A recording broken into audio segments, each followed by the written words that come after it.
Terrenos Férteis e Pesquisas em Trânsito. Aqui teremos Iris Helena, artista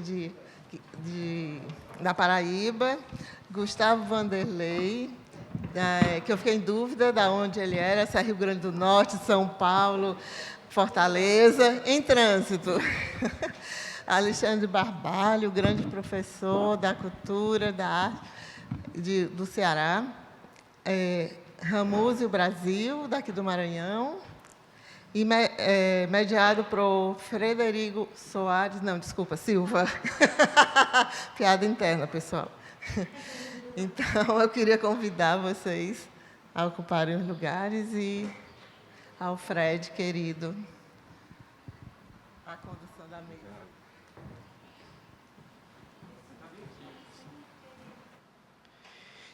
Essa é a mesa 3, sexta-feira 13. Sexta-feira 13, mesa 3. Vai dar tudo certo. Só não é bocheira. Hã? Só não é bocheira. A mesa 3 desse evento tão bonito que eu tenho a alegria de participar. Nossa, estive em Recife na primeira exposição, participei lá do seminário. E está aqui na minha terra, um monte de gente bacana. Guga. Mesa 3, Terrenos Férteis e Pesquisas em Trânsito. Então, quais lugares, pensando nesses terrenos férteis, nessas pesquisas em trânsito, quais lugares ou contextos são terrenos férteis para a imaginação e a criação? Quais trânsitos perpassam nossos modos de pensar e gerar articulações estéticas em diferentes territorialidades? A mesa, então, essa mesa, propõe debater a partir das experiências de criação, bem como da gestão cultural e curadoria, o espaço como condição epistêmica de trabalho a partir de projetos fora de espaços formais da arte e pesquisas em trânsito. Então, para tanto, eu gostaria aqui de apresentar a nossa primeira convidada, a Iris Helena, artista visual, formada em artes visuais pela Universidade Federal da Paraíba, é mestre em poéticas contemporâneas e doutora em deslocamentos e espacialidades na arte contemporânea, ambos pela UNB. Sua pesquisa caracteriza-se pela investigação da paisagem urbana a partir de uma abordagem dialógica entre a imagem da cidade. Guga Vanderlei, desde 1999, desenvolve projetos nas áreas das artes visuais, audiovisual e educação. Fundador da Casa da Ribeira, diretor de projetos da House Cultura, foi secretário adjunto de Cultura de Natal, do Rio Grande do Norte, e diretor de Informação e Comunicação do Centro Cultural São Paulo. Alexandre Barbalho possui mestrado em Sociologia pela Universidade Federal do Ceará e doutorado em Comunicação e Cultura Contemporânea pela Universidade Federal da Bahia. Atua em política cultural, política de comunicação, mídia e cidadania, mídia e minorias, mídia e política, elites. Marcos Ramuzio, cineasta, músico e artista multimídia, trabalha com processos de documentação audiovisual e o cinema experimental, com videoartes, ensaios audiovisuais, instalações e performances sonoro-visuais. É professor de fotografia e multimídia do IFMA, que é o Instituto Federal do Maranhão, para quem não é daqui, só para atualizar, Instituto Federal do Maranhão, um lugar também importante para a gente. Coordenador do NUP e do IPB Portugal. Bom, eu não sei se tem acho que essa ordem ela é um pouco, mas seguindo aqui pelas apresentações, eu queria passar a palavra para Iris. Queria agradecer, antes de começar a fala, agradecer ao Banco do Nordeste, ao Nordeste Expandido, pelo convite, pela oportunidade, principalmente de participar da exposição, participar do acervo e de conhecer o Maranhão, que eu não conhecia. Foi minha primeira vez aqui em São Luís. Então, estou muito feliz e muito agradecida a todos os organizadores. Eu tive na edição de Recife, foi maravilhoso. E agora, igualmente maravilhosa, Cecília, Jaqueline, incríveis, Samanta, muito obrigada. Eu trouxe uma apresentação, uma pequenininha apresentação para vocês. Eu sou uma artista de João Pessoa, mas atualmente acho que vai fazer 12 anos, ano que vem, que eu vivo em Brasília. Saí para fazer mestrado, aí fui ficando. Dizem as más línguas que Brasília é taurina do dia 21, então ela pega no pé, ela não larga a gente nunca mais. E estou lá, gente. Tô feliz demais por estar aqui, passando calor, porque lá está muito seco e a gente está morrendo, virando uva passa. Bom, eu vou falar um pouco do trabalho que tá exposto aqui e dos desdobramentos que dele aconteceram, e eu acho que ele tem bastante a ver com o tema da nossa mesa, né, de trânsitos. Pode passar. É o último trabalho, exatamente o último da exposição, tá na última parede. Esse é um trabalho que se chama Aliança, e eu fiz ele em 2016, mas ele começou a ser gestado, pensado, em 2013, numa situação muito curiosa. Eu tinha acabado de chegar em Brasília, no mestrado. Eu gosto sempre de contextualizar de onde veio, para vocês entenderem como é que funciona a minha cabeça. Eu tinha acabado de chegar em Brasília e fazia mais ou menos assim, uns 3 meses, um trimestre que eu estava lá, e eu recebo o e-mail mais estranho da minha vida, que era assim: olá, Iris, tudo bom? Gostaria de saber se você tem interesse em fazer uma residência na Alemanha. Eu falei, quê? Aí tinha um telefone lá, Ministério das Relações Exteriores. Eu falei, isso é trote, não é possível, 2013. Aí peguei o telefone, o celular na hora, liguei. Então, eu recebi esse e-mail aqui. Não, é verdade, é real, a gente queria marcar uma reunião com você aqui no Itamaraty. Eu falei, quê? Então tá.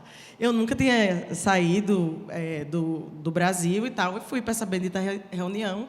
E eles, você fala alemão? Aí eu, não. Você fala inglês? Sim, com certeza. Naquela época era um The Books on the Table. Mas fui. Uma oportunidade dessa a gente não perde, né? E tinha acabado, recém-chegado em Brasília, fui-me embora, linda, loura e japonesa. Cheguei lá na Alemanha, nunca fiquei tanto tempo em silêncio na minha vida, mas foi uma experiência muito legal. Eu tinha um passaporte para ir em todos os museus, para frequentar os espaços, não tinha um espaço de produção de ateliê, mas a minha cabeça estava assim, a mil. E aí eu lembro que, numa das visitas que eu fiz, eu fui no Museu de História. E eu fiquei muito impactada, porque numa das salas que eu entrei, eu fui para a cidade de Frankfurt, ela tinha sido completamente destruída durante a Segunda Guerra. E as pessoas vão lá catar os cacos e tentar reconstruir aquilo. Então, eu fui juntando essas imagens por uma formalidade, né? Onde tinha uma janela, onde tinha um pilar, eu fui juntando. Pode passar. E aí eu fiz esse sistema, eu coletei essas madeiras, que são madeiras a madeira da peça, não a madeira rosa, que isso era uma parte do cenário, onde estava exposto nesse dia, mas elas são feitas de madeira de construção civil, aquele compensado, e é um compensado já usado, que eu coletei de obras, e aí elas têm esse dispositivo de abrir e fechar. Então, cada face ela tem uma imagem de Brasília e uma outra tem uma imagem da cidade destruída. Então, uma construção e uma é uma face da destruição. E aí eu fiquei muito pensando assim nesse jogo de dualidades, e nisso que acontece também, e pensando na minha condição de estrangeira, numa cidade que eu não conhecia, né, num país que eu não conhecia, não falava a língua, e estando numa cidade também que eu não tinha nenhum vínculo. E aí foi passando pode passar. E aí desse trabalho surgiram esses outros 2 também, que eu comecei a imaginar uma característica muito comum desse lugar que eu estava fazendo a residência, são esses souvenirs, né, globo de neve. E aí eu juntei alguns de Brasília, pode passar? Alguns de Brasília, que não dá para ler, mas é o Congresso Nacional, e aqui é o centro de Frankfurt. Eu destruí os 2, e eu fiquei imaginando como é que seria balançar um globo de neve e ser escombro, ao invés de neve, ser uma ideia mais distópica, assim, então tem o Congresso, tem a Catedral e tem outros lugares de Brasília. Pode passar. E aí, por causa disso, desse trabalho, foi passando o tempo e eu fui me sentindo... me ativou uma coisa de pensar essa relação dos trabalhadores migrantes, né? Veio muita gente do Nordeste fugindo da seca, vieram para a construção de Brasília, era meio que se ficar... correr o bicho pega e se ficar o bicho come, né? Ou você morre na seca, ou você morre numa condição de trabalhar numa obra, que foi a construção de Brasília, em regime completamente escravo, né? Mais de 16 horas de trabalho, sem segurança, sem nada. E aí eu comecei a criar uma série que virou minha tese de doutorado, chamada Livro do Tombo, pegando também esses materiais, coletando esses materiais de obras da cidade, e juntando uma herança simbólica, né, de imagens da construção no arquivo público. Essa imagem é da construção de uma obra que está nos Três Poderes, que é uma escultura moderna do Bruno Giorgi, que se chama Os Guerreiros, mas os construtores de Brasília, eles se enxergavam nessas figuras e ela foi rebatizada, né, carinhosamente, como Os Candangos. Então, tem uma coisa nessa construção de Brasília, tem uma coisa que me interessava, que é essa ilusão do Eldorado, né, desse lugar novo, que lugar é esse, que atraiu tantas pessoas, mas os próprios trabalhadores que construíram foram expurgados dessa cidade. Pode passar, por favor? E aí também tem esse caráter de abrir e fechar. Pode passar? Essa aqui é uma imagem, não sei se vocês conseguem ver, mas são os trabalhadores, são registros de trabalhadores chegando, né, nos canteiros de obra, todos com mala na cabeça. Então, eles vinham de todos os lugares que vocês imaginarem. Pode passar? Depois disso, eu comecei a fazer, durante uma residência no Pé Vermelho, que é em Planaltina, lá em Goiás, que faz parte do DF. Eu fiz esse trabalho, que é endereçado que são 7 postais, e esses postais eles saem de Brasília, né, eles têm o símbolo, o carimbo, e eles saem de Brasília, mas eles são destinados às cidades vizinhas, né, as cidades que antes eram chamadas cidades satélites, como uma forma de pensar essa impossibilidade desses trabalhadores de residir no lugar onde eles construíram. Pode passar? E aí eles também são afixados na parede com dobradiça, que é uma coisa que acompanha a série. Pode passar? Também comecei a pensar peças de concreto, porque a gente tem muitos relatos e muitas histórias de trabalhadores que morreram e não tinha segurança do trabalho, então eles foram concretados nos monumentos, nas obras. Então, eu também fiquei pensando muito nessa relação de achados e perdidos, de pessoas sem documentação. E é engraçado que, em Brasília, a gente tem um túmulo que é um túmulo simples e tem escrito Túmulo do Candango Desconhecido, porque várias pessoas que foram sepultadas que não tinham endereço, não tinham... pode passar, esse é o último trabalho. Esse é um trabalho chamado Patrimônio Material, é o último trabalho dessa série, Livro do Tombo, e eu apresentei ele nesse ano no Centro Cultural São Paulo, no programa de seleção. E essas peças, elas são lajotas originais das passagens subterrâneas de Brasília, que Brasília, para quem não sabe, é uma cidade tombada pela Unesco. E não pode ser retirado nada, não pode ser construído em cima e destruído nada. E aí as passagens subterrâneas elas começaram a ser retiraram toda a lajota original de algumas, porque o GDF estava dizendo que elas escondiam as rachaduras. Então, impedia-se de ver se alguma estava ruindo, se alguma coisa estava acontecendo. Para quem não sabe, Brasília é uma grande ruína moderna. Então, um amigo me ligou e falou assim, vai lá, que estão jogando umas lajotas no lixo. Aí eu fui correndo, fui com 2 amigos, a gente pulou uma caçamba e saímos pegando o que dava, escondido, claro, porque se você for pedir uma autorização, meu Deus. E... Pode passar, que eu acho que a imagem é mais de perto, não sei se dá para ver. E eu peguei algumas e respeitei algumas formas, e foi também uma forma de pensar, de continuar pensando a partir dos vestígios que a própria cidade deixa, né, dos vestígios que constituíram a cidade e que viraram refugos, uma forma também de pensar nessa relação com o trabalho humano, né, nessa relação com a forma como a cidade se construiu, colocando as pessoas para a margem, né, para esses lugares que não pertencem ao plano piloto. Pode passar? E aí tem algumas imagens de trabalhadores, né, aqui, da passagem subterrânea de onde as lajotas foram tiradas. Essas lajotas são grandes, são pesadas, assim, elas são desse tamanho. E aí aqui tem os trabalhadores com picareta e tal.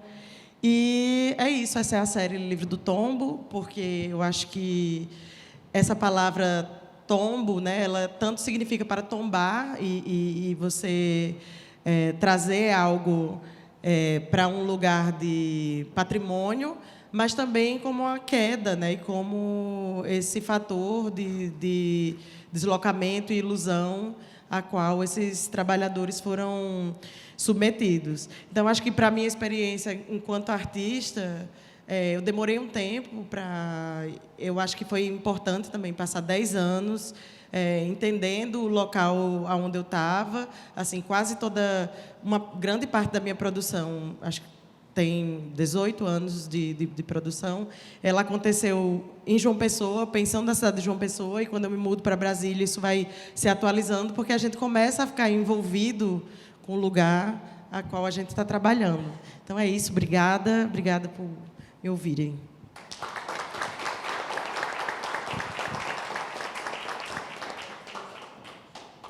Bem, boa tarde a todo mundo.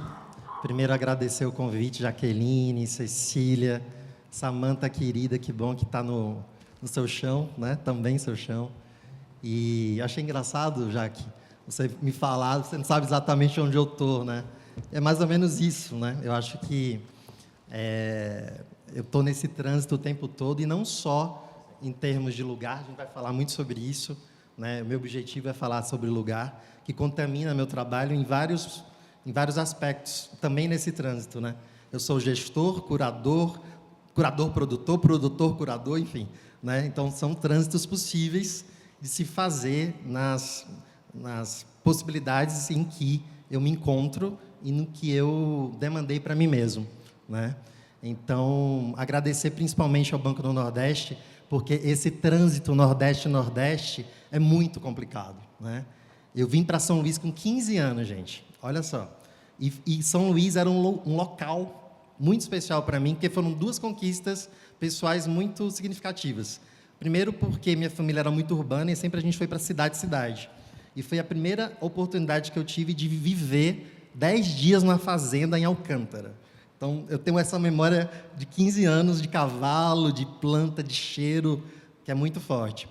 E a primeira vez que eu viajei sozinho, aquele negocinho assim que a aeromoça coloca, sabe? Eu viajei sozinho. Então, São Luís tinha essa memória para mim de conquista pessoal. Interessante, né? E tinha uma memória flash, que era os tal dos leões que eu te falei, Fred, né? Que eu tinha certeza que eram mais dourados, e o Uber confirmou. Eram mais dourados, e hoje estão mais acinzentados ali no Palácio do Governo, né? Muito bacana essas coisas que a gente guarda na memória. Pode passar, por favor. Falando disso, né, falando em trânsito e falando de lugar, eu tenho que evidenciar, obviamente, alguns lugares, como eu já falei, né, que eu transito, mas também da base fundamental para mim, que é meu estudo em psicanálise, né? Me formei em psicologia, né? A psicanálise me fisga, né? E é o que eu uso como base para fazer meus textos, as minhas curadorias, enfim, entendendo sempre que a arte é aquela que tem a maior potência da dualidade, né? Então, acho que trazer esse trânsito para a arte também, para mim, é muito importante, né? Eu acho que não é ferramental, né? Mas a função, se existisse uma função da arte, é justamente de não ser algo que consiga trazer um significado único, Então, nesse sentido, por mais que eu fale dessa cadeira, né, durante 3 horas, a gente vai criar algum código, como eu estou criando agora, entre vocês e eu, para a gente tentar conversar sobre essa cadeira. Então, eu vou tentar falar sobre ela e a linguagem jamais vai chegar nessa cadeira, né? Então, a tentativa da linguagem chegar na cadeira. Eu acho que a tentativa da arte é justamente a cadeira, né? Ou seja, elaborar boas perguntas. Pode passar, por favor. Então, o objetivo que eu queria trazer nessa fala, né, desses 20 minutos, é justamente potencializar esse pensamento de que a arte é dualidade, ou seja, é sempre transição, é sempre algo de aposta. Eu uso muito essa palavra dentro da minha curadoria, né? É sempre algo que você vai jogar-se, e você não sabe exatamente o que é que as pessoas vão aprender do que você joga, né? Mas também é um lugar de potência da realidade, que para Lacan a palavra é a morte da coisa. Portanto, se a palavra é a morte da coisa, a arte seria o mais próximo da realidade. Justamente porque a palavra não daria conta desse objeto. Então, isso é muito legal para a gente pensar. Por favor. E eu vou falar do meu lugar, né? Apesar de eu estar entre Fortaleza, Natal e São Paulo, Jaqueline está certa, mas eu falo que Natal é o único lugar que eu não uso GPS. Então, eu sei para onde ir, para o norte, para o sul. Então, é meu lugar de origem. E esse aqui é o meu lugar de sonho, né? Isso aqui é uma foto de 1998, é uma casa que chama Casa da Ribeira, é um espaço cultural em Natal, que ainda existe, vai fazer 24 anos próximo ano, e em que a gente encontrou assim, né, nos escombros, eram 11 pessoas, era um grupo de teatro, eu era ator nessa época, e a gente não tinha espaço para apresentar. Então a gente resolveu construir um teatro, por favor. Então, essa é a Casa da Ribeira, um espaço cultural que pode passar, por favor. No térreo, a gente tem uma sala de teatro, toda equipada, enfim, e que agora a gente ganhou na Paulo Gustavo a possibilidade de transformá-la em cinema. Então, daqui a pouco a gente está trazendo cinema de rua para Natal, algo que não existe, então a gente está reinventando-se enquanto lugar de rua. Pode passar, por favor. E uma sala de exposições em cima, essa é uma foto do Nazareno, um artista que está em São Paulo, mas é do Ceará, Brasília, enfim, também trânsito, né? Então, a gente tem uma sala no primeiro piso, um laboratório de comunicação, um café e um acervo de literatura de arte contemporânea. Por favor. E a segunda questão, né? Primeira, a questão do trânsito, da linguagem, e essa é uma contribuição que eu queria trazer do como que eu penso a diferenciação entre local e lugar. O local é como se, sei lá, vou citar aqui o endereço da minha mãe lá em Natal. Raimundo Jovino Oliveira, 2428. Esse é um local, tá? Então, tenho lá uma posição geográfica, né, um dado geográfico, um pontinho aí do Google, né? Isso é um local. Quando eu vou para a casa da minha mãe, e eu sinto cheiro, afeto, desafeto, tristeza, alegria, aproximação, dor, memória, isso é lugar. Portanto, nos dispositivos de curadoria, eu implico, de verdade, os artistas a pensarem em lugar. E eu trouxe 3 projetos muito distintos, cada um de outro, desse percurso curatorial, né, digamos assim, ou de gestor de projeto, ou de produtor de projeto, nessa salada que eu sou, né, justamente para poder mostrar para vocês como que eu articulo essa diferença entre local e lugar nos projetos em que a gente idealiza, cria e faz parceria com os artistas. Por favor. Então, vou começar com um projeto de exposição dentro daquela sala, né? Então, a gente está falando do primeiro piso da Casa da Ribeira, e eu queria que vocês reparassem, por favor, na parede da Casa da Ribeira, né? É uma parede histórica, é um casarão 1911, em que, quando a Brígida Baltar chega na casa, ela desiste de tudo o que tinha pensado sobre a exposição que ela iria fazer e traz uma condição de pensar a própria parede da casa como elemento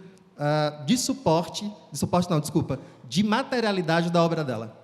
Então, ela começa a brincar com pó de tijolo. É a primeira vez que a Brígida, que infelizmente não está mais conosco, né, é a primeira vez que ela elabora esse tipo de pintura com pó de tijolo e começa a fazer essa configuração de uma técnica muito simples de desenho direto nas paredes brancas da Casa da Ribeira e articulando-se com a casinha de tijolo que ela materializa lá, né? Portanto, ela traz o próprio espaço da Casa da Ribeira para a potência de sua exposição. A próxima também é por favor? A próxima também é um contexto da sala da Casa da Ribeira, com o João Modé, né, que ele vai chegar absolutamente sem nenhum projeto. Já ao contrário da Brígida, que chegou com um projeto e mudou, ele chega sem nenhum tipo enfim, elaboração prévia, né, e começa a percorrer o próprio espaço da casa. E aí começa a descobrir coisas da construção do espaço. Então, esse tecido, por exemplo, foi o resto da cortina do teatro. Então, ele começa a percorrer o alçapão do palco, os depósitos, e começa a percorrer o território da Ribeira, que é como se fosse o centro histórico aqui de vocês, né? É o lugar que mais preservou, digamos assim, a memória de patrimônio material da cidade. Então, ele começa a percorrer o território e negociar. Você me empresta essa porta?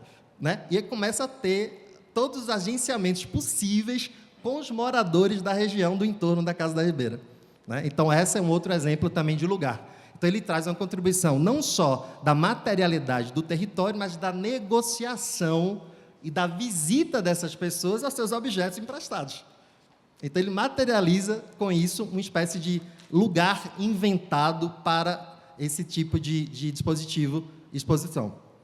O próximo projeto é o Projeto Urbano Arte, é um projeto que a gente desenvolveu em Fortaleza. Foram 33 territórios. Ele foi patrocinado pela empresa de serviços urbanos, Grupo Marquise, em que tinha um problema muito sério, que eram justamente que os moradores não cuidavam dos seus lugares, né? Eles jogavam lixo, mesmo que passasse o caminhão de lixo, existia ali um desleixo qualquer. Então, a gente começou a pesquisar, entendeu, fez uma convocação a artistas urbanos, muralismo, intervenções urbanas, mobiliário urbano, um pouco dessa coisa da gentileza, né, urbana, e começou a entender que havia uma possibilidade concreta de negociação com a comunidade se a gente trouxesse uma paisagem viva.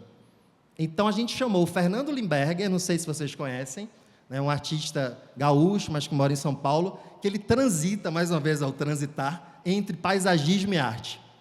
Então, a gente convocou para fazer uma oficina com esses artistas de Fortaleza, em que a gente começou a aprender a plantar, a entender que tipo de planta era da cidade, que tipo de negociação a gente podia fazer com as comunidades. Então, teve comunidade que a gente plantou ervas para fazer chá, para fazer, enfim, né, aqueles conhecimentos, né?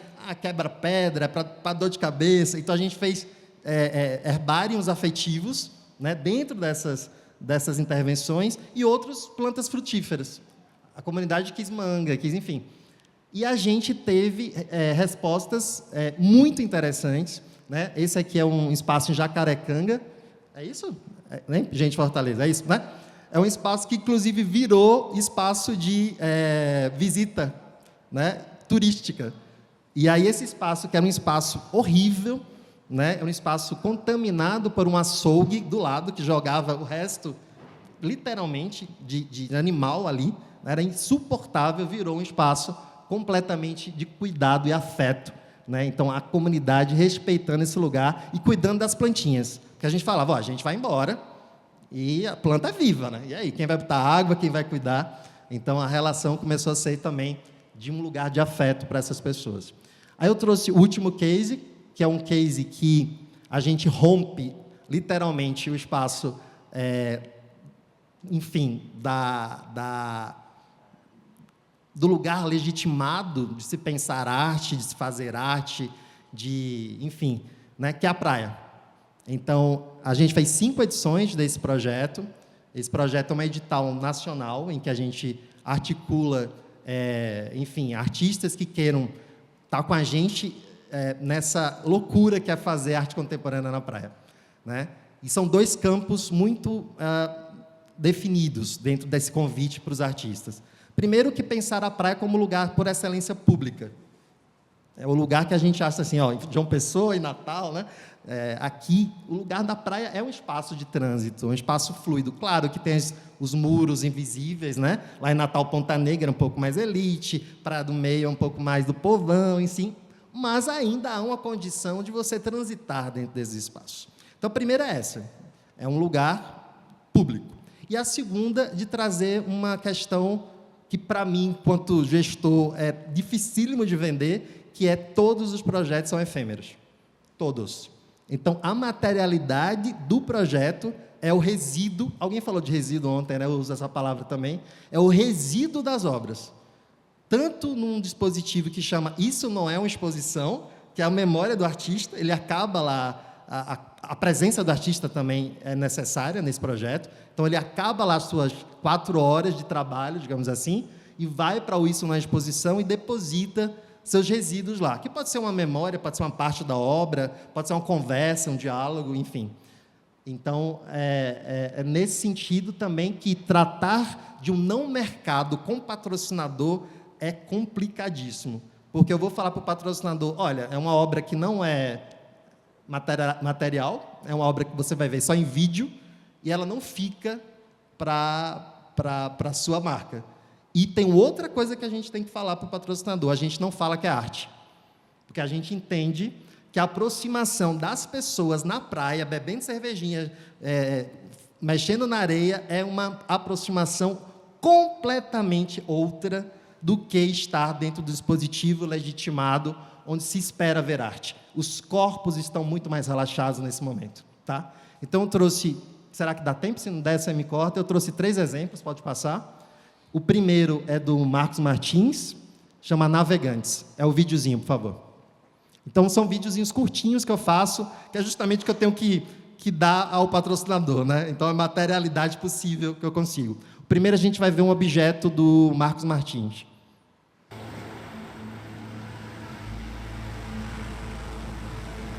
Fez exatamente 1 ano, hoje. Interessante, né?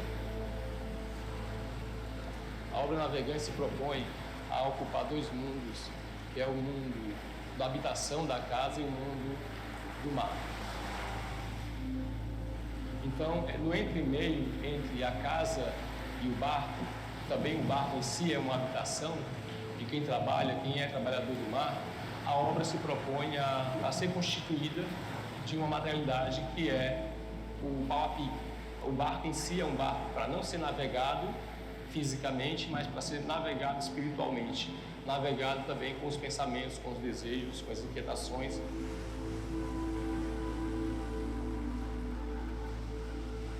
Essa arquitetura ancestral ela é trazida para a obra para ser presentificada com a sua materialidade e a sua subjetividade, que são essas pessoas, não só os trabalhadores do mar, não só as pessoas que vivem na comunidade da Sabiaguaba, a Brilândia, mas também para simbolizar a presença dessas pessoas nesse território.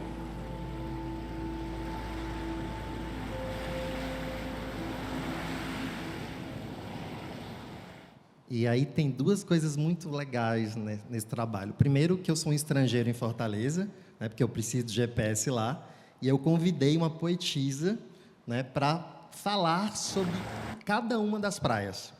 Então, no edital estava lá poemas, enfim, rastros poéticos de cada um desses lugares, né? Então, cada um dos artistas podia falar assim, no edital, olha, eu acho que eu gostaria de ir para Sabiaguaba, né? Que foi o caso do Marcos, por exemplo. E a outra negociação foi que a comunidade disse, não, eu quero uma homenagem para o meu mestre pescador, que agora esqueci o nome, e aí o Marcos fez uma 4ª escultura, né, que ficou para a comunidade, né, e ele entendeu que a relação e a potência dessa possibilidade seria absolutamente incrível, porque era uma homenagem a esse mestre pescador dessa comunidade de Sabiaguaba. Então, é muito, muito bacana. Dá tempo de passar mais um? Dá? Então, vamos para o, por favor, IBMC. o nome da obra. Essa obra é muito interessante, é um coletivo de Natal. Eles inventaram um IBGE de memória. E não falam que é um instituto fictício, né? E eles iam coletando as memórias das pessoas na praia, né? A partir dos pontos de vista delas. Esses relatos, eles eram traduzidos, não, como é que chama? Transcritos para um site, e ele já posicionava essas memórias afetivas nesse site. Então, uma espécie de IBGE da memória da praia. Vamos ver o IBMC.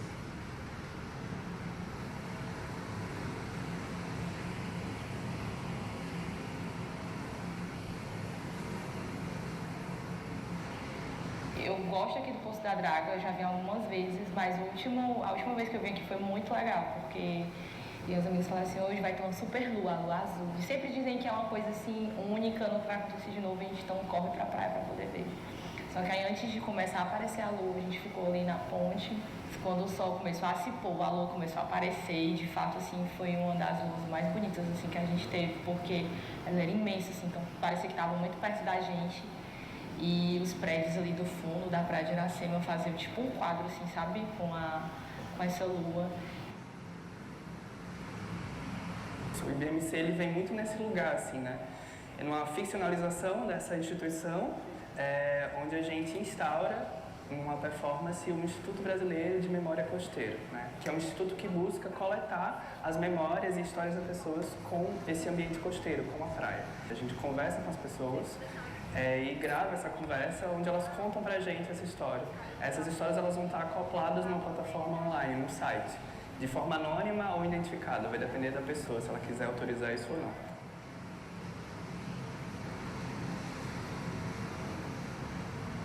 E aí, a última exemplo, aí vai ser um outro trânsito da Jaqueline como produtora, né?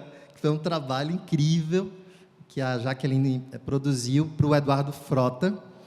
É o Arte para Quem, Arte para Quê. Eduardo Frota é um artista do Ceará, incrível, absolutamente incrível.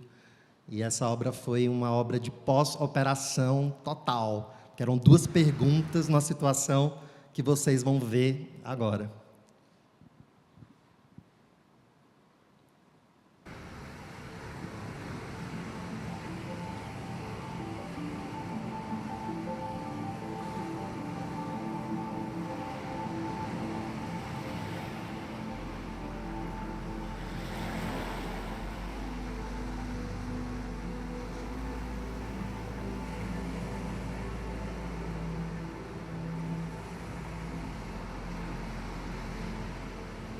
Arte para quê e arte para quem? Essas perguntas, elas vão engendrar várias respostas, múltiplas respostas. Então, é muito diferente de eu chegar aqui com a afirmação do que é arte. Jamais faria isso.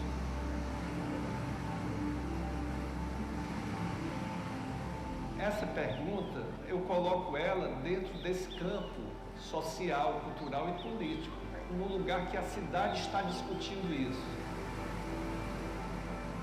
E para isso eu não estou pedindo nenhum antecedente de entendimento, que tem que entender arte, tem que estudar arte, tem que estar na universidade, não. Porque eu acredito que quando você coloca no espaço público, todo mundo é capaz de ler, né? Todo mundo é capaz de se manifestar.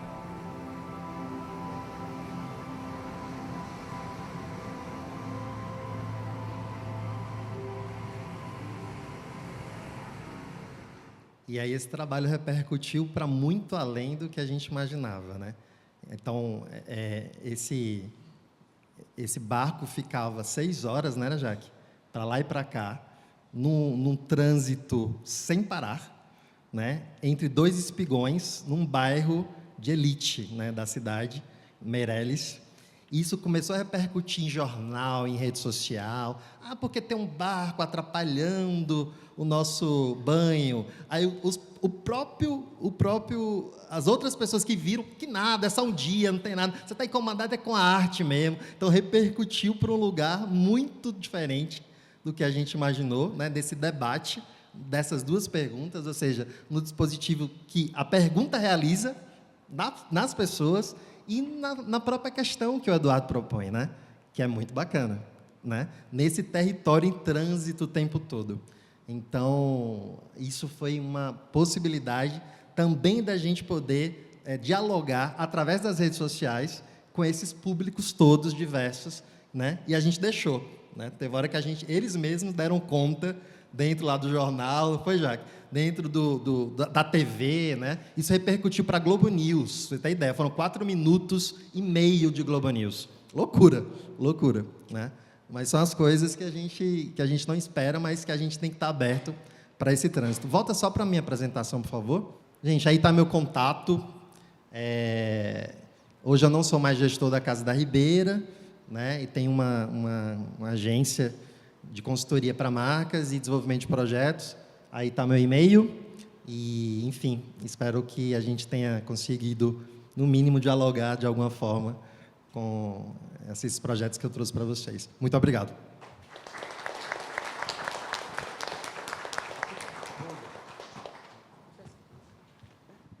A gente combinou, né? Por favor, Alexandre, fica à vontade. Bom, eu não sou artista, então nem quis arriscar de colocar figurinhas na minha apresentação, ela vai ser uma apresentação bem dura. Na realidade, a minha discussão passa muito pelo título, né? Desde que aconteceu essa exposição e esse seminário em Fortaleza, eu fiquei muito instigado pela proposta, né? A proposta curatorial, que é essa coisa de expandir, o Nordeste expandido. E quando me veio a possibilidade de estar aqui com vocês hoje, eu disse, bom, como é que eu vou dialogar com a própria proposta do debate, da exposição? E como eu venho discutindo na área das humanidades, que é a minha formação e a minha atuação, essa questão da invenção do Nordeste, me pareceu muito propício discutir a expansão da invenção do Nordeste. Então, é um pouco isso que eu vou tentar trazer para vocês, para depois a gente desdobrar na conversa, se tivermos tempo, tá? Então, a única figurinha é essa, tá? Para fazer referência aqui ao seminário, mas se puder passar, por favor. Então, assim, a pergunta, né, Pode passar. Então, o ponto de partida é essa ideia de que uma região, qualquer que seja ela, incluindo a do Nordeste, é uma construção, né, uma construção que resulta de vários interesses, convergentes e divergentes, diversos agentes, né, nós artistas, nós pensadores, sociólogos, economistas, enfim. E que estamos ali disputando o que é o entendimento do Nordeste, no caso específico nosso, aqui hoje, durante esse seminário, né? E, para isso, nós tecemos alianças. Me imagino aqui que esse seminário é uma aliança em torno dessa expansão do Nordeste, se contrapondo a outras alianças que pensam o Nordeste de uma outra forma. Tá? Então, aqui, o Nordeste é uma invenção, é uma construção. Então, esse é o ponto de partida da minha reflexão, da nossa reflexão hoje. Tá? E aí tem um livro... Talvez a Iris Paraibana conheça, não é, Iris? Que é o livro do Durval Albuquerque Júnior, né, que é a Invenção do Nordeste, que é um livro maravilhoso, para quem não conhece, recomendo, onde ele faz uma arqueologia das práticas discursivas e não discursivas, que a partir dos anos 10 do século XX, né, deram lugar, aos poucos, a essa visibilidade e essa visibilidade nordestina. O livro do Durval é uma pesquisa, se não me engano, do doutorado dele, do final dos anos 90. Eu tive o privilégio de ver essa fala, ele não tinha nem defendido ainda, no encontro acadêmico, ele estava apresentando, ele fez uma oficina sobre a invenção do Nordeste. E eu lembro que eu estava ali assistindo, e nós estávamos ali assistindo, quando ele disse assim, o Nordeste é uma invenção, e em parte é a invenção dos sudestinos. Todo mundo que estava ali na sala ficou assim, pô, cara, que história é essa? Então, ele desconstrói, né, um lugar, digamos, confortável nosso do que seja o Nordeste. Tá? Então, por que eu estou chamando a temporalidade da pesquisa? Porque ele está escrevendo ali no final dos anos 90. E como eu vou falar um pouco mais adiante, e eu vou falar rápido para dar espaço para a gente conversar, né? Não vou ocupar muito o nosso tempo, eu acho que ele tem que atualizar um pouco o debate do Durval. Né? Não é que ele não tenha atualizado, o Durval continua produzindo, está hoje na Federal do Rio Grande do Norte, no Departamento de História, continua produzindo texto importantíssimo, mas eu acho que não é, a pesquisa dele foi dos anos 90, a partir de uma referência aos anos 90, e o que nós estamos fazendo aqui é atualizar um pouco esse debate dele, como eu vou propor. Tá? A próxima, por favor. Bom, eu trouxe aqui só para a gente, para quem não está um pouco situado, né, porque a ideia de que o Nordeste ele é uma invenção relativamente nova. Na realidade, o Nordeste, como região demarcada oficialmente, ela é uma região dos anos 30, do governo Vargas. Meu amigo Josualdo, que é geógrafo, pode me confirmar aqui essa informação. Mas então, alguns discursos que são interessantes, por exemplo, em 1917, não é um discurso de um deputado cearense, Delfonso Albano, onde ele usa a palavra Nordeste em 1917. Tá? E aí você vai ter alguns dados, e aí, por exemplo, a fundação do jornal O Nordeste pela Arquidiocese de Fortaleza, que era profundamente conservadora, né? A igreja no Ceará era profundamente conservadora, tanto é que o integralismo tinha uma base ali muito forte. Tá? Então, assim, ela tinha um jornal que perdurou por muitos anos, chamado Nordeste, e ele foi fundamental para estabelecer, não é, no imaginário, não só do Ceará, mas nos estados vizinhos ao Ceará, essa ideia de que existia o Nordeste. E são discursos, volto a dizer, antes da existência do Nordeste. Tá? São discursos que vão estabelecendo ali a ideia de que existe uma delimitação que passa a ser chamada Nordeste, porque até então era Norte e Sul, não é? Norte e Sul do país. Tá? A próxima, por favor. O Centro Regionalista do Nordeste, 24, o livro do Nordeste, de Gilberto Freire, em 25, o primeiro Congresso Regionalista do Nordeste, também com Gilberto Freire. Gilberto Freire é um elemento fundamental nesse processo, né, de estabelecimento dessa nordestinidade. E eu marco aqui, em vermelho, o 9º dispositivo discursivo, ou dispositivos discursivos, porque são 2, porque eles têm um papel importante nessa minha conversa com vocês hoje, que é o livro Nordeste, do próprio Freire, e o outro Nordeste, de um sociólogo cearense chamado Jaci Menezes, de 37, ambos publicados em 37, numa coleção da editora José Olímpio, chamada Documentos Brasileiros, que o Gilberto Freire era o coordenador. Se você publicar no José Olímpio, ali nos anos 20, 30, 40, 50, era como publicar hoje, talvez não tenha nem comparação, porque o José Olímpio tinha uma concentração de poder simbólico que nem hoje tem referência, mas era como se publicar hoje, talvez na Companhia das Letras, não é assim, em termos de projeção nacional, mas lá era muito mais ainda, porque assim, era um momento que, digamos, o campo editorial era muito restrito, então o José Olímpio tinha um lugar de centralidade que não tem comparação com hoje. Eu quero chamar a atenção disso, porque você ter 2 livros publicados nacionalmente, em 37, Estado Novo, com esse termo, né, Nordeste e o outro Nordeste, é fundamental para o estabelecimento dessa região e do imaginário e do pensamento sobre essa região. A próxima, por favor. Bom, então, essas práticas discursivas e não discursivas, ajudaram, portanto, a fixar a ideia de Nordeste. E olha que é interessante, que aí o Durval trabalha muito com isso no livro dele, e isso é uma das coisas que incomodam, né, a quem lê o livro. Para nós, são nordestinos. Essa construção do Nordeste, ela não se dá apenas nessa relação de identidade e alteridade a partir de nós que somos nordestinos. Ela é uma construção que se dá a partir do outro, se nós pensarmos o outro, os sudestinos. Não é? E o que é mais interessante, em termos de relações de poder, é como nós introjectamos essa representação que o outro, o sudestino, faz sobre nós. Então, essa introjecção ela acontece ao longo desse processo de construção, né, dessa relação identidade-diferença e o outro, tá, onde essas representações do Sul, mas na realidade são sudestinas, porque aí é São Paulo e Rio, elas vão estabelecendo sobre essa região acima da Bahia. Eu acho que talvez eu não chegue a citar aqui, mas um dispositivo fundamental nesse processo é os Sertões, não é, de Euclides da Cunha, que vai, como vocês sabem, cobrir a guerra a mando de um jornal de São Paulo, que é o Estado de São Paulo, um jornal liberal, que vai ali, e ali tem um dado fundamental de estabelecer, de reforçar na realidade, uma compreensão desse norte, não o Nordeste ainda, mas desse norte, como uma região de bárbaros. Saindo um pouco aqui da minha apresentação, me veio à memória uma fala de José de Alencar, o romancista, que também foi deputado, né, deputado pelo Ceará no Império, onde o José de Alencar, que era contrário, né, de oposição ao imperador, e José de Alencar faz uma fala no Congresso, né, acho que não chamava Congresso, não me lembro muito bem como era o nome do parlamento na época do Império, onde ele diz o seguinte: é preciso que os migrantes que estão chegando do Sul, ou seja, São Paulo e Rio, os migrantes alemães, italianos, subam para o norte, porque senão vai aumentar. Isso é uma fala de meados da segunda metade do século XIX, aí 1880, alguma coisa assim. Ele vai dizer, senão vai aumentar ainda mais o fosso já existente entre o norte e o sul do país.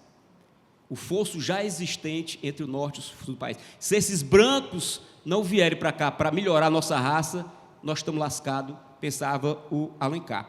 Então, assim, essa visão, trazendo o Alencar, é uma incorporação dessa perspectiva sudestina ou do sul do país em relação a nós outros. Por favor.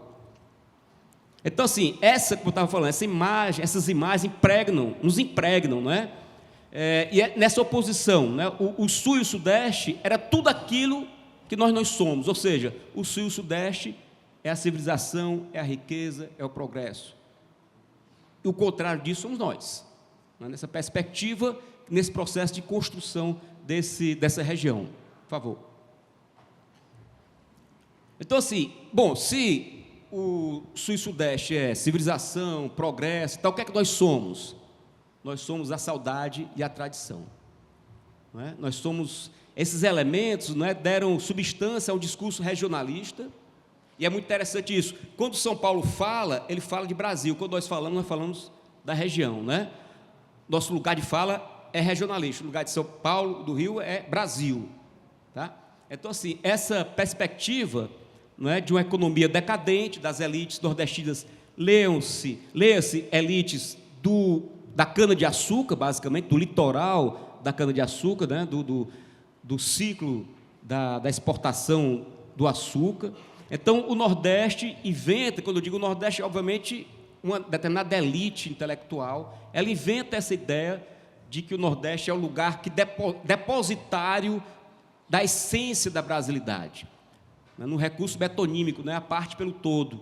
Né? Então, essa ideia de que, ao contrário do que está acontecendo em São Paulo, e, por exemplo, com a Semana de Arte Moderna, o Brasil está macaqueando a Europa, não é? A nossa essência é aqui, somos o Nordeste. Então, nós nos seguramos nesse passado, nessa tradição, nessa saudade, como uma forma de nos afirmarmos diante de um novo contexto, não é? Que é um contexto de transformação capitalista, de industrialização, de conexão com os mercados europeus, muito mais forte do que havia anteriormente. A próxima, por favor. Então, e aí vem essa pergunta, quantos Nordestes, então, cabem nessa invenção do Nordeste, não é? Diante desse contexto? E aí, na obra do Durval Muniz, se vocês tiverem curiosidade, ou quem já conhece a obra dele, se vocês pegarem esse livro dele, volta a lembrar, é um livro construído ali no final dos anos 90, vocês vão observar que o Durval basicamente pega 3 Nordestes, o da Casa Grande Senzala, o do Sertão e o do Recôncavo. Não é? Nordestes estes inventados, na maioria, por homens brancos, que eram os intelectuais, os artistas, pintores, escritores, não é? Romancistas, cineastas, vindos dos estratos médios ou até mesmo altos da nossa sociedade nordestina. Então, no Durval, você aparece esses 3 Nordestes aí. Tá? A próxima, por favor. Começando do Recôncavo, não é? A ideia de que a Bahia, quando ela é incorporada ao Nordeste, porque os baianos, tem algum baiano aqui, ou alguma baiana?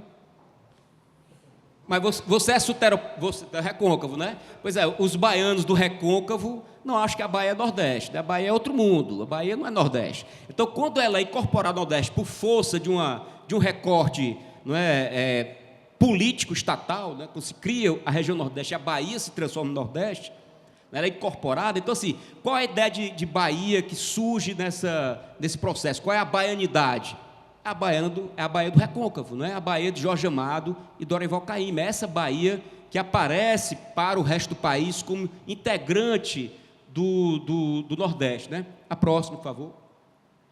Então, essas matrizes africanas, traduzidas em afro-baianidade, elas né, são exploradas a partir do poder público, transformando Salvador, né? Essa saudade de Salvador, que era a capital da colônia, não é? Salvador como esse centro colonial, e a forma de manter um pouco essa projeção soteropolitana é, por incrível que pareça, se resguardar nessa tradição brasileira, não é? E é interessante que eu fiz o doutorado na Bahia, então estava em 2000, um quarto de século, né? Rapidamente passa. Mas eu estava lá no seminário, no começo do doutorado, e um professor estava apresentando, fazendo um debate sobre a identidade baiana, e falando então de Jorge Amado, Dorival Caymmi e tal, e tal, e tal. E quando foi para o debate, eu disse: bom, professor, onde é que está aí dessa discussão? Canudos e os sertões. Rapaz, esse cara ficou chateadíssimo. Como assim? Não sei o quê. Não, porque sertões, Canudos também é Bahia. Mas não está nesse recorte, dessa baianidade que você traçou para a gente. Então, é um recorte do que seria a Bahia dentro de uma projeção do que seria o Nordeste a partir do recôncavo. Então, essa é uma construção, a construção da baianidade. Não é? A próxima, por favor. Bom, a construção de Pernambuco, basicamente, a Sicília pernambucana aqui pode dizer isso, né? O Pernambuco, na realidade não é Pernambuco, mas Pernambuco, Recife é o centro desse Nordeste, que é o Nordeste da cana-de-açúcar, da Casa Grande Senzala, não é? Que Freire vai trazer na sua obra clássica, todos nós, né, conhecemos de uma forma ou de outra, esse Nordeste a partir do açúcar, do sangue negro e de uma aristocracia feudalóide. Estou aqui usando palavras do próprio Gilberto Freire, né? É o Nordeste gordo, é o Nordeste da água. Então, essa é uma outra ideia de Nordeste diferente daquela do recôncavo, essa aqui é o Nordeste da cana-de-açúcar. A próxima é o Nordeste do Sertão. É o Nordeste onde nós estamos, nós daqui do Ceará, né? Nós que estamos cearenses aqui, onde o Gustavo esteve aí recentemente, passando uma temporada, né? É o Nordeste do Sertão. No Ceará, o sertão beira o mar. Ontem não foi a Cecília, não. Alguém ontem falou que o Pernambuco tem... Quem foi que falou de Pernambuco? Foi a artista aí, a Elvira, né? De Arco Verde, a primeira cidade do sertão, né? Então, Pernambuco, você tem a Zona da Mata, que é onde está ali a cana-de-açúcar, onde está o engenho, a Casa Grande. Você tem o Agreste e você tem o sertão. No Ceará não existe essas duas zonas intermediárias. No Ceará, o sertão beira o mar. Então, quem conhece o Ceará sabe que nosso litoral é igual ao sertão, é de dunas, são areias. Tá? Então, o nosso Nordeste já é outro. Tanto é que o livro de Jaci Menezes chama-se O Outro Nordeste. O outro relativo a quem? Relativo ao Nordeste da cana-de-açúcar, ao Nordeste gordo. Esse aqui é o Nordeste magro, né? É o Nordeste dos cangaceiros, das terras semiáridas, né? Da identificação entre Nordeste seca, Nordeste miséria, Nordeste atraso, Nordeste fome. A primeira cobertura jornalística que usou, forte jornalismo na história do Brasil, que foi em 1877, na seca de 77, foi a cobertura sobre a seca no Ceará, onde a fotografia foi usada pela primeira vez na imprensa do Rio de Janeiro. Mostrando o quê? Mostrando corpos desnudos, magérrimos, para retratar esse processo aí. Foi quando a seca ganhou uma projeção nacional, foi quando o imperador disse, mais ou menos assim, vou vender até o último diamante da minha coroa para acabar com a seca do Nordeste. E o primeiro açude na história do Nordeste foi construído em Forte do Ceará, né, o açude do Oroz, o açude do Quixadá, que é, agora me fugiu aqui o nome, do Cedro, que começou a ser construído o Império dentro dessa cobertura ou dessa identificação do sertão, da seca e da miséria, tá? E da barbárie, etc. E os outros Nordestes, né? Que outros Nordestes são possíveis, além desses três que o Duval foi identificando a partir da produção sociológica, antropológica, mas também artística, né? O Duval foi lá nos escritores, nos romancistas, nos poetas, foi nos músicos, enfim, ele fez uma grande arqueologia, mas outros Nordestes não estão ali. E aí, conversando com meu amigo Josualdo, está ali, poeta, geógrafo, eu disse, Josualdo, eu vou falar do Maranhão, eu queria trazer um pouco, porque o Maranhão é um outro Nordeste, que não é o sertão, que não é o recôncavo, que não é a Casa Grande. E o Josualdo disse, fala ali com o Manuel Correia de Andrade, um livro publicado em 63, A Terra e o Homem Nordeste, e o Manuel Correia de Andrade, geógrafo, vai trazer, não é, essa ideia do Nordeste dividido em várias zonas, sertão, litoral, agreste, zona da mata, e o meio norte. O meio norte é uma parte do que nós estamos aqui, né? O Maranhão, não sei se totalmente, mas é identificado, né, como essa região do meio norte. E olha que interessante, esse lugar que é o meio norte, né, é uma área de transição nordeste, norte e centro-oeste do país. Então, como pensar o Maranhão, ou uma parte do Maranhão, dentro disso que nós chamamos Nordeste. A próxima, por favor. Então, assim, eu já estou terminando. Portanto, o que eu queria terminar era dizendo isso um pouco, né? É preciso expandir a invenção do Nordeste. Não é só expandir o Nordeste, é expandir a invenção do Nordeste. Por exemplo, que Nordeste é inventado com o Acervo da Laje, que vocês vão, para quem não conhece, debater e conhecer amanhã a experiência do Acervo da Laje. Né? Uma experiência do subúrbio ferroviário de Salvador, na beira da Bahia, que está ali trazendo uma outra ideia de Bahia, de baianidade, que não é aquela de Dorival Caymmi, nem de Jorge Amado, né? Como o Acervo da Laje está inventando o Nordeste, como os saraus de poesia nas periferias de Fortaleza. Eu trouxe 2 exemplos aqui, pessoal, porque a gente podia passar a tarde toda. As mesas que nos antecederam trouxeram vários exemplos para mim dessa invenção, dessa expansão de invenção do Nordeste. Então, Fortaleza, por exemplo, tem um movimento que eu acho que não é só em Fortaleza, tem várias cidades do país, imagino que São Luís também, né, onde você tem uma quantidade enorme de saraus acontecendo nas periferias de Fortaleza, reunindo um monte de poetas, no microfone aberto. É um movimento interessantíssimo. Então, como esse movimento está inventando também um outro Nordeste, que não é aquele do romance regionalista, da Raquel de Queiroz, ou do Graciliano, enfim, né? Então, quantos Nordestes são inventados aqui no Maranhão? Volto a dizer, a mesa de hoje da manhã trouxe várias invenções do Maranhão, né? Do Nordeste aqui no Maranhão, tá? E, por fim, que Nordestes são inventados com a exposição e com esse seminário Nordeste Expandido. Eu acho que nós estamos fazendo aqui, coletivamente, um exercício de invenção do Nordeste. Então, um pouco isso que eu trouxe para a gente conversar. Obrigado, pessoal.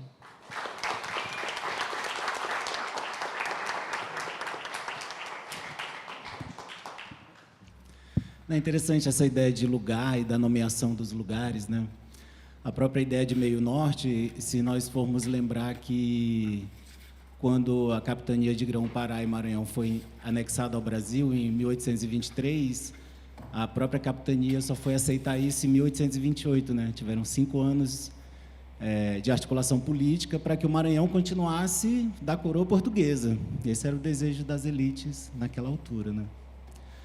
E, por outro lado, também essa ideia dessa invenção, dessa origem francesa de São Luís, né? Sendo que a cidade, o centro histórico, é completamente lisboeta, né? Então, tem todas essas relações de nome, né? E aí eu vim falar um pouco sobre uma digressão de 3 anos que eu fiz nas montanhas de Trás-os-Montes, como pesquisador de um laboratório, que chama Laboratório de Arte na Montanha. Só que esse trabalho que foi desenvolvido ali, ele começa muito antes, né? Na cidade de Alcântara e na Baixada Maranhense, e aqui também, em São Luís, a propósito de um trabalho de documentação, né? De um trabalho de fotografar, de filmar, sem saber muito bem o que essas imagens vão gerar depois, né? Não tem um objetivo.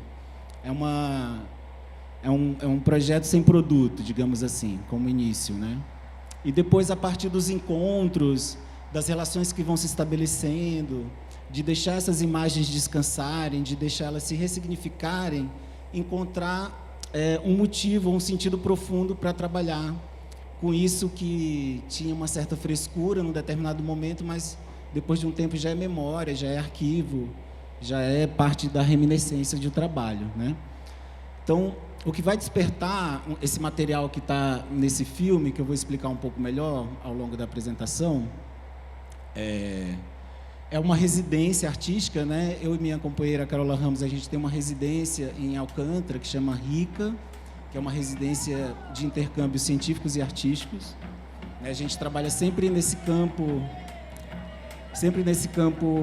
entre a academia, a ideia de pesquisa artística, a ideia de pesquisa baseada em artes e a ideia de criação artística, né? Então, articula um pouco essa ideia de ensino e pesquisa, de processos de criação e de produção cultural, né? Porque nós produzimos simpósios, eventos, residências artísticas, exposições, no contexto do NUP, que é tanto um coletivo de artistas quanto é um grupo de estudos, né? Um grupo de pesquisa que tem uma parte no IFMA e uma outra parte na UFMA, mas que se articula organicamente a partir daí, né? Então, esse trabalho ele vem a partir de uma visita de 2 professores artistas do Politécnico do Porto, da Escola Superior de Mídia, Artes e Design, pessoal da fotografia, da licenciatura em fotografia lá, e eles desenvolvem um trabalho de 1 mês na cidade de Alcântara, uma pessoa especificamente chamada Cesário Alves, né? E a partir daí a gente coloca os nossos 2 materiais em relação para conversarem, assim, e depois a gente abre uma mesa de trabalho, né, dentro do laboratório. Então, a partir desse primeiro material, que tem quase um acento etnográfico, se nós pudermos chamar assim, tem todo um processo de experimentação de linguagem, né? Durante a visita do Cesário aqui, nós trabalhamos oficina de fotograma com os alunos da especialização em mídia, arte, mídia e educação do IFMA Centro Histórico, né?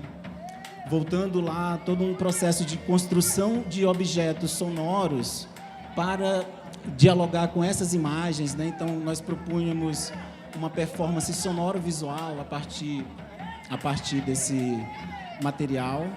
E, a partir daí, também um desdobramento desse produto, digamos assim, em diversas frentes, né? Então, uma exposição fotográfica, uma exposição virtual desses materiais e uma série de apresentações desse material que nós tocamos junto, né? Então, eram o Cesário Alves e a Mariana Sardon, que são portugueses, são 2 pessoas portuguesas que eles construíram objetos sonoros, né? E aí valia a pena para nós também, numa publicação, que talvez esteja dentro da minha bolsa aí, Lícia, se você pudesse pegar, é tipo um fanzinezinho em papel craft, assim, que nós chegamos a produzir um fanzine, essa exposição e essa performance sonoro-visual que rodou em alguns lugares, na Espanha, em Portugal, e nós conseguimos trazer isso de volta para Alcântara durante o Festival Experimental de Cinema do ano passado. Pode aumentar o som, por favor? É o tambor de Minas, é o cacuriá, é a dança portuguesa, é as quadrilhas, entendeu? O tambor de Minas são músicas, o tambor de crioula são versos, entendeu? São versos. Um batedor de tambor tirando um verso pro outro, entendeu? Assim que funciona, então é diferente. O tambor de Minas ou o tambor de crioula. O tambor de Minas já é música, que as entidades que encarnam aquelas pessoas, eles cantam aquelas músicas. E o tambor de crioula é diferente.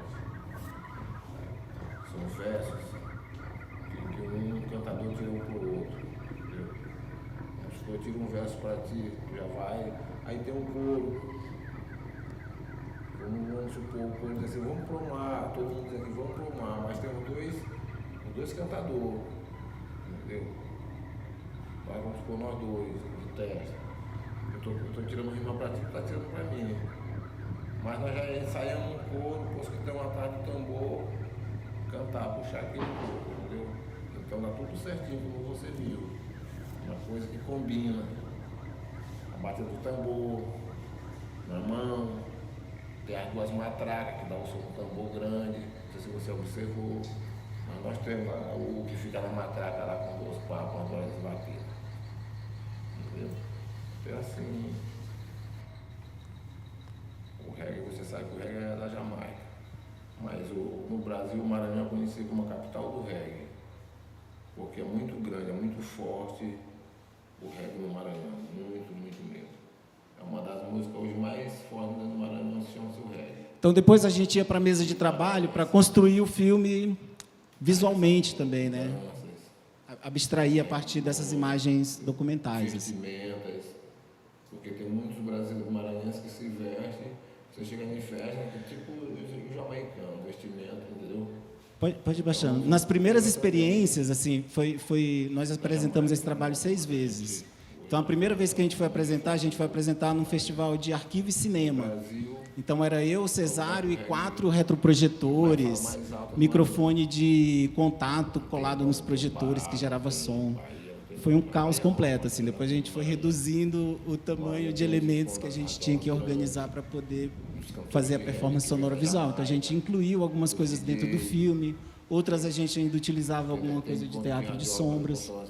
Mas interessava, sobretudo, nessa discussão, né, da ideia do som como um sistema, era pensar essa relação entre os sons ancestrais, assim, a questão da madeira, do fogo, da amarração, das cordas, dos encordoamentos, né, do couro, com as tecnologias das radiolas, né, e com a relação também que a brisa, que o vento fazia na ambiência desse lugar, né? Porque em Alcântara, assim, você está sentado na beira da praia ou em alguma paisagem, assim, você sente o reggae vindo mais forte, né? E isso vem junto com uma rajada de vento mais forte também, né? Então, a gente tinha muito essa coisa de tentar sentir essa ambiência do lugar, assim, né? E tentar traduzir isso naquilo que nós chamamos de uma perspectiva de audiovisão, né? Tentar produzir um tipo de som que pudesse alcançar, de alguma forma, a ideia das imagens como partitura, né? Então, primeiramente, era a lógica do improviso e do incontrolável, né? Porque esses objetos sonoros eles são completamente controláveis e tudo mais. Tinha o Gustavo Pimenta também fazendo um trabalho nas mesas de som, né? Que é um cara de sound system, box builder, daqui de São Luís, que também está lá em Portugal. Então, nós fomos também para dentro da oficina, né, tentar entender um pouco qual que é essa relação entre tecnologias ancestrais e tecnologias de sound system, assim, né, do corte da madeira, da densidade da madeira, de você fazer um ângulo curvado dentro de uma caixa, vai dar um tipo de resposta de sustainer. Você fazer uma caixa com os ângulos retos vai ser um tipo de resposta de kick. Então, toda essa ciência, todo esse sistema que, em Alcântara, se apresenta como um certo tipo de síntese cultural, um certo tipo de síntese do mundo mesmo, né? Então, a ideia era um pouco pensar isso e narrar isso de uma forma muito tênue a partir da fala dessas duas personagens principais, que era o Camafeu e a Dona Joralda. Então, eu pedia para aumentar a Dona Joralda, por favor. Elas faziam enxoval das noivas com esse tipo de renda aqui. Essas aqui, para enxoval das noivas. Essas rendas elas faziam os enxovais. Ainda quando era novinha, a gente usava nas anabas. Eu digo naquela época que as mulheres se vestiam. Hoje os homens se vestem, mas as mulheres são mais sem roupa do que os homens, né? A gente usava na anaba, que a gente usava hoje eles chamam calcinha. Naquela época, quem usava calcinha era homem. E a mulher usava a sunga. Olha, a minha onde está. E as delas hoje é bem aqui, é só um pouquinho de... E a gente usava as sungas, depois usava a nágua e depois a combinação. Para depois chegar ao som.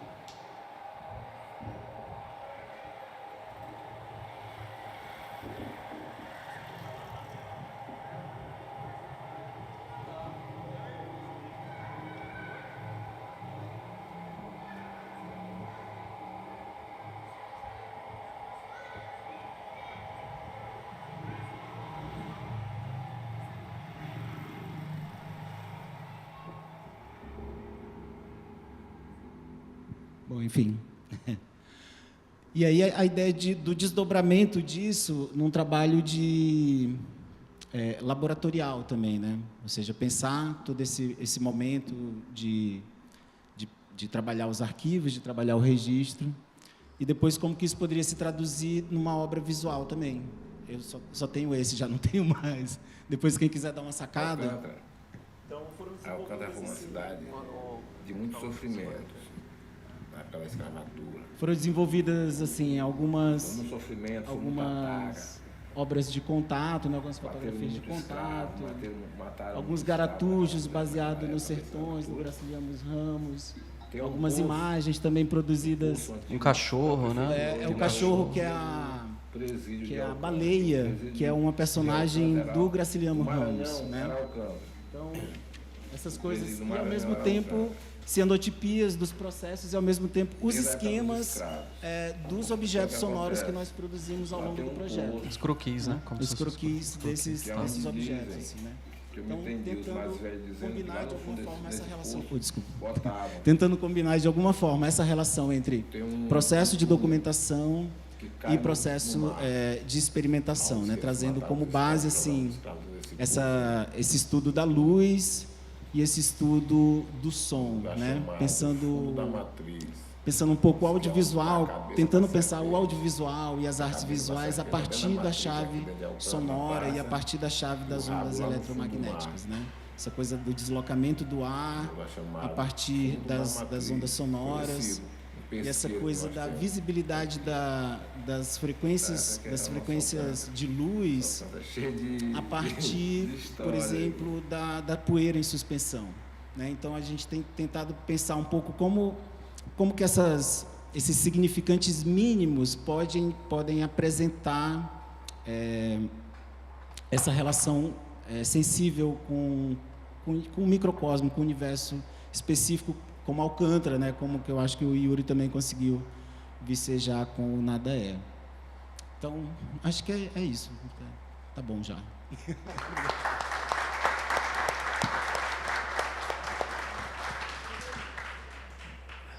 Bom, obrigado. Nossa, foi muito bom.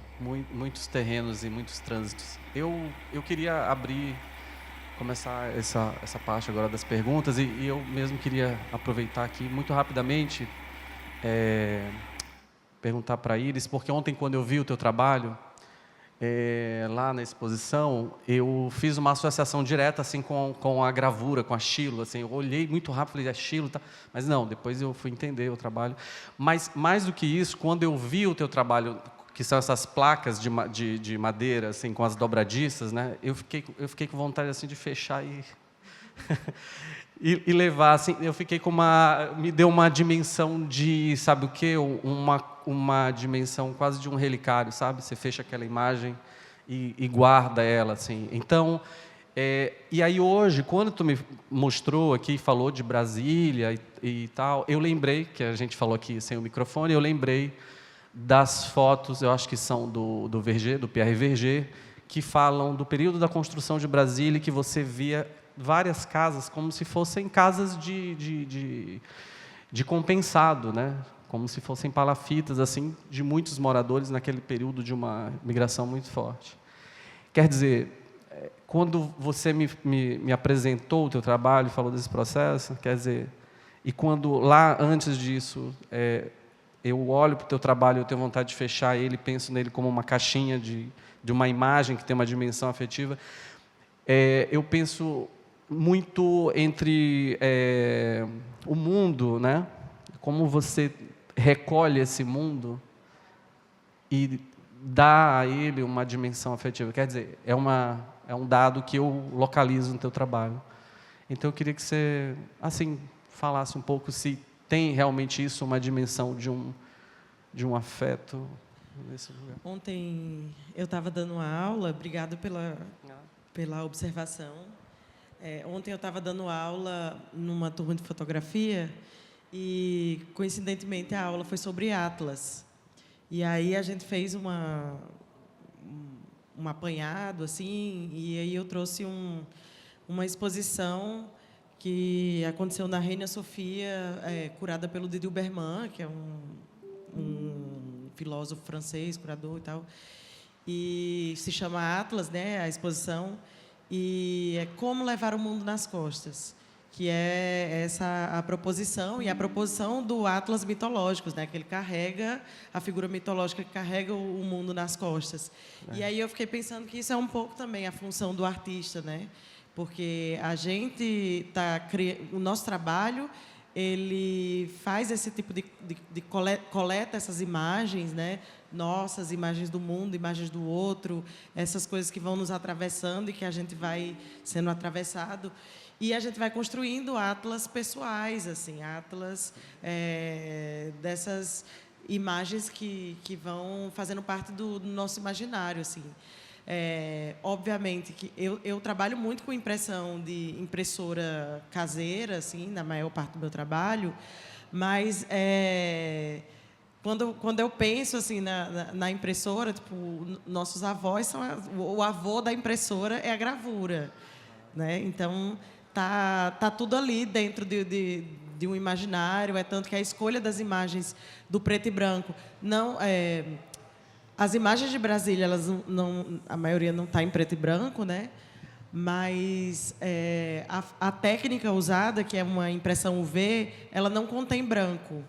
Então, para mim, fazia sentido que a cor da madeira, né, dessa madeira que já é usada, e de uma madeira que ela é clarinha, ela aparecesse também. E nessa coisa do abrir e fechar, tem a ver também com uma experiência do livro, né, de abrir o livro, de abrir a janela, de abrir uma caixa de Pandora, seja lá o que for, de um relicário, de coisas assim. Numa das obras que eu mostrei, eu acho que nessa de abrir e fechar... que tem uma moeda, que de abrir e fechar rosa, tem uma moeda incrustada, que é uma moeda que, quando minha avó morreu, eu esqueci até de falar, quando a minha avó morreu, eu tinha uma relação muito próxima com ela, eu acho que eu tinha 12 anos mais ou menos, e ela, a minha tia perguntou se eu queria alguma coisa do quarto da minha avó. E aí eu queria uma caixa de moedas que ela tinha, que todas as moedas eram desvalorizadas, não valia mais nenhum, era tudo moeda de cruzeiro, e a gente já estava no real. E aí a minha tia falou, por que você quer essa caixa de moedas e tal? Aí eu falei, não, porque quando eu saía com a minha avó, eu lembro do som das moedas balançando no bolso dela, ela odiava, não gostava. E aí ela guardava tudo e nunca usava essas moedas, e eu fiquei com elas. E eu levei isso como se fosse um tesouro assim, para mim, era uma caixinha pequenininha. E já morando em Brasília, assim, eu guardei durante tanto tempo, um dia eu fui limpar minhas coisas, e aí eu derrubei a caixa e tinham várias moedas com o traçado de Brasília, o traçado do plano piloto. E eu nunca tinha prestado atenção, porque eu nunca imaginei que eu fosse morar em Brasília. Assim, foi uma epifania da vida, e eu fui para lá. E aí eu decidi encarar essas séries de Brasília também, como uma forma também de eu falar como uma pessoa que migrou também, né? A minha família toda mora em João Pessoa, sou a única pessoa da minha família que mora em Brasília, de uma escolha, porque eu fui estudar, e aí eu me coloquei nesse lugar de migrante também, de uma pessoa que escolhe um lugar, ou é escolhido por esse lugar, ou vai trabalhar nesse lugar, e pensar também como se deu essas relações. Então, no fim das contas, eu estou criando memórias por cima das memórias. Também são os primeiros trabalhos que eu uso arquivo, porque eu sempre trabalhei mais com fotografias feitas por mim, mas nessa eu assumi e ressignifiquei os arquivos, mas também uma forma de entender o meu lugar, olhando o lugar do outro também, né? Olhando o lugar das outras pessoas que também vieram para cá, que fizeram registros e que criaram memórias. E a memória, porque quando você fala do Atlas, dessa exposição do Gilberman, eu acho que provavelmente é o Atlas Mnemosine, do Abi Warburg. Isso. Muito legal. Bom, tem um microfone aí, ou esse aqui, para abrir para as perguntas, quem tiver. Parabenizar a mesa, de novo, assim. Acho que foram falas muito potentes, assim. E o comentário é um pouco tentando costurar um pouco o que o Alexandre Barbalho trouxe aqui, né? Essa aula e Iris, assim, porque eu acho que fiquei pensando muito nisso que Iris falou, né? Dos trabalhadores que vão, a grande maioria deles, né? Do Nordeste, do Brasil, que vão erguer Brasília nesse trabalho de exploração, eu diria assim, no limite mesmo, super, como é que eu diria, extrativista, assim, da força dessa ideia do nordestino é um trabalhador, né? Que eu acho que tem a ver assim, com o que o Barbalho falou. É um comentário, vocês, se quiserem, continuem assim, um pouco essa conversa, assim, que a invenção do Nordeste, né? Que o Barbalho trouxe aqui, também fazendo uma arquegenealogia, assim, né? Trazendo vários enfim, marcos nessa construção, dessa invenção da ideia do Nordeste, e, consequentemente, a invenção do nordestino, né? como esse caba macho, né? Ou como Euclides da Cunha diz, né? O nordestino é, antes de tudo, um forte, né? Ou sertanejo, no caso, mas aí se configura também como um nordestino e tal. E como é que isso resvala na própria construção de Brasília, né? Ou no SENTA, né? Que era o Serviço Especial de Mobilidade dos Trabalhadores para a Amazônia, né? A quantidade de nordestinos que vão trabalhar como soldados da borracha no Amazonas, ou em São Paulo, enfim.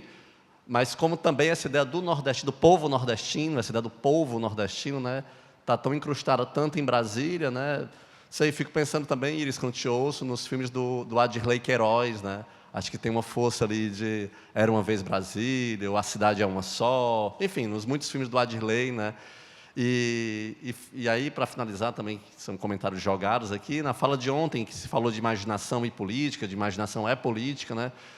De como, talvez, a arte, quem sabe, nos seus melhores momentos, consiga, se talvez a luta esteja perdida no campo do real, assim, pelo menos em termos simbólicos ou imagético-discursivos, seja possível explodir Brasília, como o Adirley faz nos filmes dele, né? Assim, realmente tocar uma bomba sonora que está quase lá, no Congresso.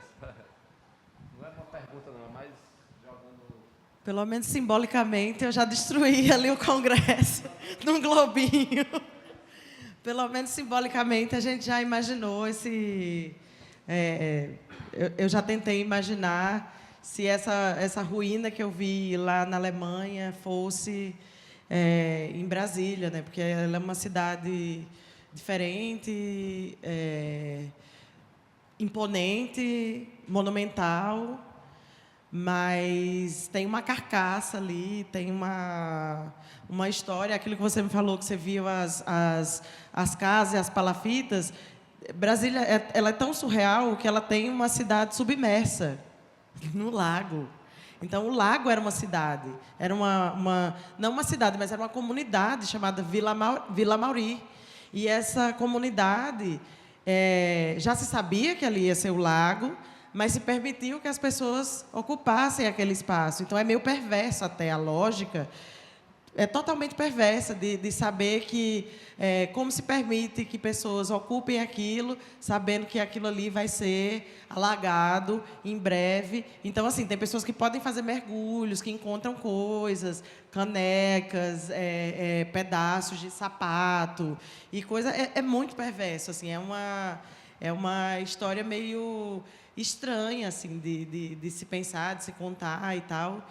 E foi muito engraçado, porque eu não me sentia muito à vontade para pensar Brasília, porque eu não era de lá.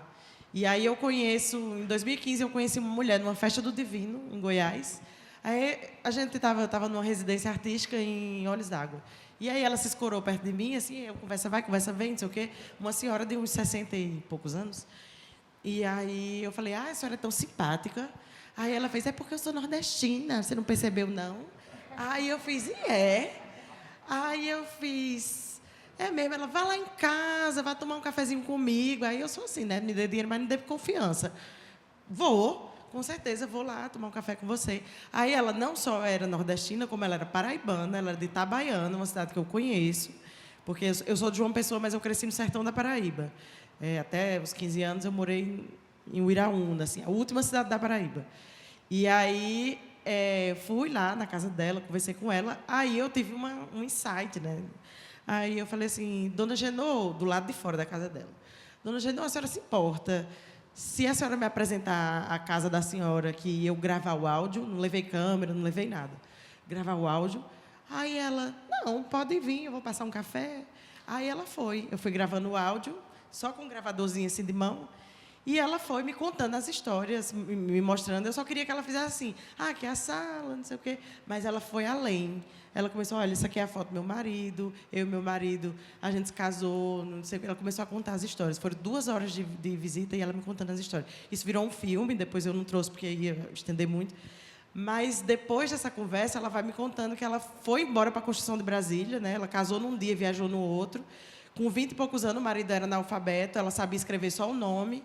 E aí eles foram para Brasília, e depois da construção de Brasília não tinha espaço para eles, eles foram morar em Olhos d'Água, que é o interior ali perto de Alexânia, em Goiânia, porque lá parecia o Nordeste e ela se sentia segura, não tinha maloqueiro, não tinha essas coisas. Ela vai falando essas coisas no vídeo. E aí, depois que eu fiz esse filme, que eu conversei com ela, eu comecei a me sentir... eu falei, não, eu posso falar sobre essa história também, porque eu também vim para cá. Mas eu posso falar a partir dessa perspectiva, de uma pessoa que realizou esse trânsito e que está pensando a partir do imaginário nordestino, que é o meu imaginário, é o que eu sei fazer da minha vida. Então, eu fico pensando muito assim, em todos os meus trabalhos, esse imaginário aparece, né? E é um entendimento também recente para mim, de questionar a minha visão política, a minha visão enquanto mulher, enquanto uma pessoa nordestina e tal. E isso se mantém, assim. Vou passar para o professor, que foi demais. Eu queria agradecer, foi muito boa a sua fala. Essa coisa, só pegando isso que falou aqui de Brasília, só, não é bem a pergunta do Yuri, mas lembrando que Canudos, que é esse trauma, esse lapso da história republicana, a República está começando e você tem uma guerra civil, que é Canudos, e Canudos foi alagada, né? O açude de Cocorobó hoje está ali debaixo do açude. Mas é interessante essa questão, não Brasília, porque eu acho que o foco principal da nossa migração, quando digo nordestino, mas muito cearense, acima de tudo, né? Tem um texto do Gilberto Freire que diz que o cearense é o judeu brasileiro, porque ele é um errante, né? Está em tudo que é canto. Onde você vai para o Egito, o cara que está alugando o camelo, se der fé, é um cearense, né? Então, assim, então São Paulo, eu acho que no Brasil, o locus de atração, claro, foi muito nordestino, foi muito cearense para Brasília, é óbvio, mas me parece que São Paulo e continua sendo, possivelmente ainda hoje, o foco maior de atenção. Mas eu fiz uma pesquisa uma vez, Yuri, com migrantes do sertão central do Ceará, onde está Xaramubim, terra do Antônio Conselheiro, Xadá, Xaramubim, que foi uma região muito rica na época do final do século XIX, porque era produção de algodão, então o Ceará foi um grande exportador de algodão para a Inglaterra, então foi um momento de riqueza. Depois, quando o algodão cai, essa população fica sem renda, e essa população que vai migrar muito para o Sudeste. Eu fiz uma pesquisa com pessoas que tinham migrado, tinham passado 10, 15 anos ali no eixo Rio-São Paulo, e tinham voltado, ou para Quixadá, Xaramubim, ou Cidade Pompeu, né? E conversando com ela, eu queria entender essas pessoas, esse entre-lugar, porque nem elas eram mais... Elas nunca foram paulistas, né? Mas também o lugar para o qual elas voltaram não existia mais, 10 anos depois, 15 anos depois, né? E aí é muito interessante porque essa coisa de expandir o Nordeste, né? Eu me lembro de mais de não, porque quando eu saí de Senador Pompeu, a primeira vez que eu fui, nos anos 70, quando eu cheguei lá e consegui um emprego, eu mandei carta e disse, venham, e foram vindo. E quando eles vinham, a tendência era morar na minha vizinhança, não é? Porque chegava, qual era o apoio? Aquela pessoa, era um primo, era um irmão, era um vizinho. Então, existe um senador Pompeu em São Paulo, no subúrbio de São Paulo, que a cada ano comemora o dia do padroeiro de senador Pompeu, que a cada ano faz a sua festa junina. Então, assim, como existe também uma Quixaramubim, como existe uma Quixadá, como existe...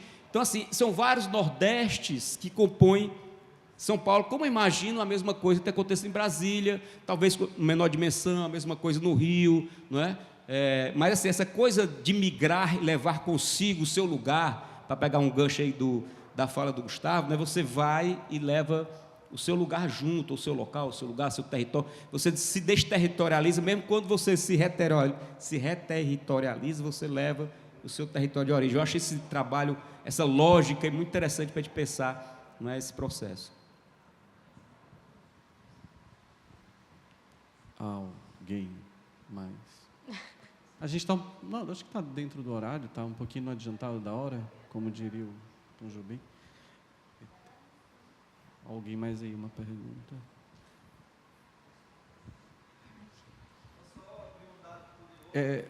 No microfone, só para que a gente possa... Só abrir um dado curioso aí sobre essa coisa da territorialidade, né? Eu sou de Fortaleza e quando eu fui para São Paulo, eu fui com uma banda chamada Sou Zé. E quando a gente chegou em São Paulo, tinha uma coisa muito engraçada, que os artistas cearenses, os músicos, ficavam em Pinheiros. Os pernambucanos ficavam na Pompeia. Meus amigos todos pernambucanos, quando você ia para se encontrar, não, vamos se encontrar na casa do pessoal ali do Monjolo, que vai rolar um coco, Márcio Monjolo, que é irmão do Maurício Badé, né, do mestre Ambrosio e tudo, o pessoal ia para Pompeia. E os cearenses ficavam em Pinheiros, né? Depois um pouco se mudou, né, o pessoal foi se espalhando e tudo, mas no começo, ali em meados de 2003, quando eu cheguei, 2004, era mais ou menos isso mesmo. O pessoal se juntava e ficava todo mundo ali perto, né? Zé Cabaleiro também morava para aquela banda ali de Pompeia, Perdidos. Chico César. Chico César morava no Sumaré. Ele dividiu apartamento. E Rita Ribeiro. Rita Ribeiro, acho que passou um tempo, talvez, em São Paulo, depois foi para o Rio. Bom, mais uma vez eu queria agradecer. Muito, muito bom estar aqui, participar dessa mesa. Também queria agradecer a oportunidade. E então acho que a gente faz um intervalo, um cafezinho e segue para a próxima mesa, tá bom? Muito obrigado.